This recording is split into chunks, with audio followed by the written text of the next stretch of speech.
La crise de l'électricité et le rationnement de la fourniture électrique en Côte d'Ivoire, deux sujets au cœur d'une rencontre d'échange entre le comité directeur de Côte d'Ivoire Énergie et l'ensemble des collaborateurs de l'entreprise.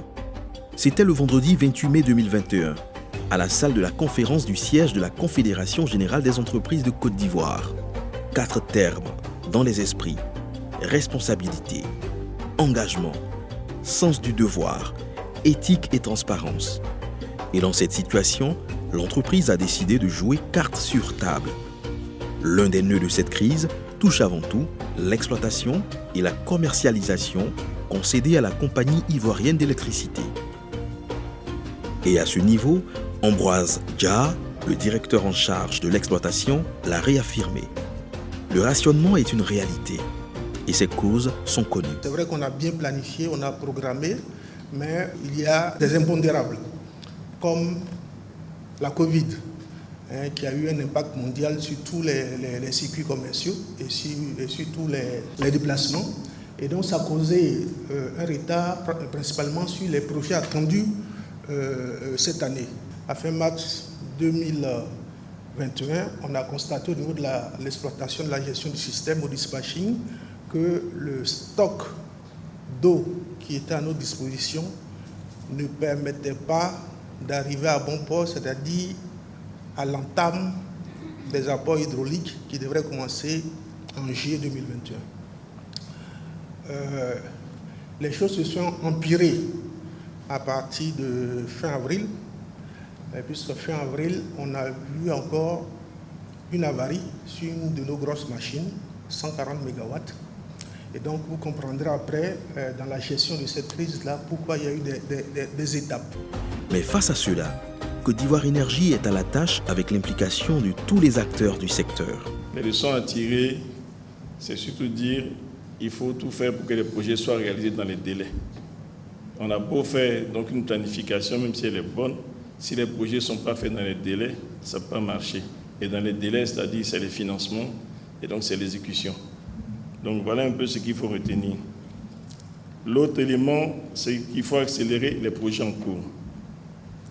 Et puis ce que nous avons noté comme leçon, c'est renforcer la réserve. Renforcer la réserve, là ça a été adopté par le gouvernement, vu qu'il y a un appel d'offres qui est en cours pour une centrale supplémentaire de donc 200 MW. Et pour expliquer les actions engagées pour réagir et mettre fin au plus vite à cette crise, les membres du comité directeur se sont succédés au pupitre. La méthode choisie, un exposé individuel des différents directeurs centraux pour faire l'état des lieux et mettre l'ensemble des équipes au même niveau d'information, mais surtout rassurer à travers elles les populations, premières bénéficiaires de la fourniture de l'électricité. Le premier à passer au perchoir était le directeur central, chargé de la planification, Serge Aoussou. Celui-ci a fait le point des différents plans directeurs mis en œuvre dans le secteur, notamment celui des ouvrages de production et transport, ou encore automatisme et téléconduite avec la construction en cours du dispatching à Yamoussoukro. De 2011 à 2020, on a triplé le nombre d'abonnés, on a doublé la puissance installée, on a doublé le nombre de localités électrifiées et on a réduit de 1/3 le temps moyen de coupure. Voilà, donc si vous retenez ça, je pense que c'est bon, comme, disons, chiffres et performances qu'on a pu accomplir de 2011 à 2020. En perspective, on a déjà engagé près de 2000 MW. 2000 MW, on a environ plus de 1000 MW en thermique, 500 MW en hydraulique, une centaine de mégawatts en biomasse et puis environ un peu plus de 200 MW en centrale solaire. Par la suite, Nagaki Diarasuba, directeur central de l'équipement et des travaux, a pris la parole pour faire le point des projets en cours. Poste, barrage de Gribo-Popoli, de Sengrobo-Awati sont les quelques ouvrages que le responsable du suivi des projets a relevés, tout en assurant que l'ensemble des équipes et des partenaires demeurent à pied d'œuvre pour tous les réaliser dans les délais et respecter les engagements. La présentation que nous proposons aujourd'hui se focalise sur le renforcement de capacités. Les volets transport, distribution ne sont pas traités. Bon, c'est vrai qu'on a donné les chiffres clés. Bon, je pense qu'on ne va pas revenir dessus. Bon, vous comprendrez très bien pourquoi est-ce qu'on focalise ça sur la production. Parce que bon, c'est le sujet du moment. Deux axes principaux. Il y a tout ce qui est pour projets qui sont actuellement en réalisation à court terme. Et puis bon, il y a aussi un ensemble de projets qui sont prévus à moyen et long terme. Bon, pour les projets à court terme, donc là, ils sont essentiellement au nombre de 3. Pour accompagner chacun de ces projets, il faut naturellement des finances. Et parlant de santé financière, le directeur central Gestion Finance s'est voulu rassurant malgré la morosité du moment dans le secteur. La question qu'on se pose aujourd'hui, quel est l'impact? Comment le secteur se comporte aujourd'hui financièrement? Est-ce que ça va? Est-ce que ça ne va pas? Je peux vous dire, le secteur se porte très bien financièrement.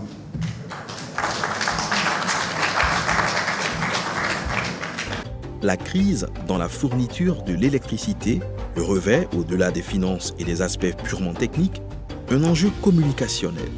L'information juste et vraie pour ne pas créer la psychose, faire des collaborateurs de Côte d'Ivoire Énergie les premiers relais face aux populations, c'est le sens de l'intervention de Yacouba Cissé, directeur de la communication et des relations publiques. Il s'agit de faire de vous des gens qui comprennent exactement ce qui se passe et qui puissent donner des arguments pertinents, puisqu'on s'adresse à des êtres intelligents. Si vous employez le mensonge, ils sauront. Mais si vous dites votre vérité sans passion, ils comprendront aussi. Bien que, en situation de crise, ce n'est pas toujours évident, parce que votre interlocuteur étant en stress ou bien même étant braqué contre vous et contre la situation, ce n'est pas toujours évident de faire passer le message. Mais déjà, quand on est habité par ce qui est juste et vrai, on a un peu plus de sérénité pour faire les échanges avec les autres. Donc vous ne pouvez pas vous permettre, en tant que cadre, d'être dans des approximations ou bien d'un porteur de mensonges. Ce rendez-vous se voulait aussi un cadre d'échange, mais aussi de partage. On était déjà armés, mais encore nous sommes plus armés, puisqu'on a vu des perspectives tant au niveau financier, technique, opérationnel et organisationnel. Donc je pense que nous sommes suffisamment armés pour pouvoir faire face à toutes sortes de questions et rassurer les populations par rapport à ce qui se passe actuellement. En sortant de cette rencontre, le comité directeur de Côte d'Ivoire Énergie a mis en mission tous les collaborateurs pour porter le message de la sérénité sur la capacité de réaction du secteur électricité face à cette crise. Côte d'Ivoire Énergie, construire la Côte d'Ivoire électrique.